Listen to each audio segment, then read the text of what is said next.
अस्सलाम वालेकुम, कैसे हैं आप सब। आई होप बिल्कुल ठीक ठाक होंगे। बाज़ प्लांट्स ऐसे होते हैं जिनको देखकर आपको हमेशा ही बहुत अच्छा लगता है, और जब उनमें फ्लावरिंग ना हो रही हो तब भी, हो जब फ्लावरिंग हो रही हो तो फिर क्या ही बात है।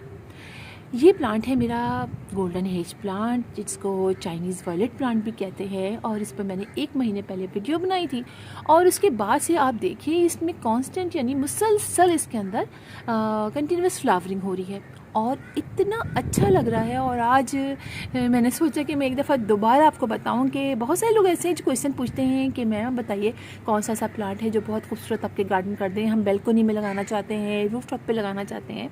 तो ये प्लांट बहुत अच्छा है अगर आप इसको इंडोर रखते हैं, यानी जहाँ पर सिर्फ थोड़ी देर के लिए धूप आती है, पार्शली शेड यानी रहता है, वहाँ पर भी प्लांट बहुत अच्छा है। शेडी एरिया में भी प्लांट बहुत अच्छा है। शेडी एरिया में फ्लावरिंग तो नहीं होगी, लेकिन इसके लीव्स इतने खूबसूरत होते हैं कि उसमें आपको फ्लावर्स की बहुत ज़्यादा उस वक्त ज़रूरत नहीं पड़ती है। और जब देखें सर्दियों में इस तरीके से मेरा प्लांट इतना खूबसूरत हो रहा है कि मुसलसल फ्लावरिंग कर रहा है, तो ये प्लांट बेस्ट है। सबसे अच्छी बात इस प्लांट की ये है कि इतनी ईजिली ये मल्टीप्लाई हो जाता है। आप कोई भी ब्रांच तोड़िए इसकी और साल भर आप जब चाहें इसको आप मल्टीप्लाई कर सकते हैं। छोटे से छोटे पॉट में, बड़े से बड़े पॉट में, हर में ये बहुत अच्छा चलता है। और आप देखिए कि इस वक्त शाम के तकरीबन 5:30 बज चुके हैं और मैं आई थी अपने प्लांट को सुबह पानी नहीं दे सकी, तो मैंने सोचा कि चलिए शाम को जाके देकर आऊँ। तो जब भी मैं इस प्लांट के पास आती हूँ देख के बहुत अच्छा लगता है। तो ईज़िली इस वक्त आपको अपनी नर्सरीज़ में ये प्लांट बहुत आसानी से मिल जाएगा। और सबसे मज़े की बात इस प्लांट में ये होती है कि इसी में से एक ब्रांच निकलती है जो फुल ग्रीन होती है। और आप देखिए हैरान होंगे कि ये कोई नया प्लांट निकल आया है, लेकिन जनाब ये वही प्लांट होता है, यानी यही प्लांट होता है। और इसी में एक ग्रीन ब्रांच निकलती है, उसमें फ्लावरिंग होती है, जिसमें मैंने वीडियो बनाई थी। उसमें मैंने सिर्फ ग्रीन जो ब्रांच निकली थी उसमें फ्लावरिंग हो रही थी। और इस वक्त और उसके फ़ौरन ही बाद नेक्स्ट 2 दिन के बाद इसके अंदर फ्लावरिंग स्टार्ट होगी।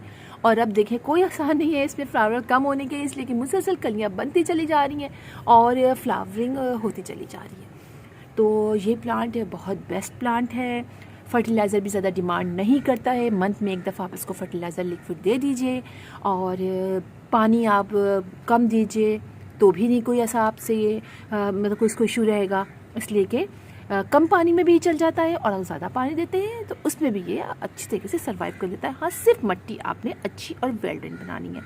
और आप देखें बस इस तरह से आप इसकी ब्रांचेस तोड़ती रहिए और इसको मल्टीप्लाई करती रहिए, इसको बुशी बनाती रहिए, और जितनी ज़्यादा बुशी होगा उतनी ही ज़्यादा इसके अंदर फ्लावरिंग होगी।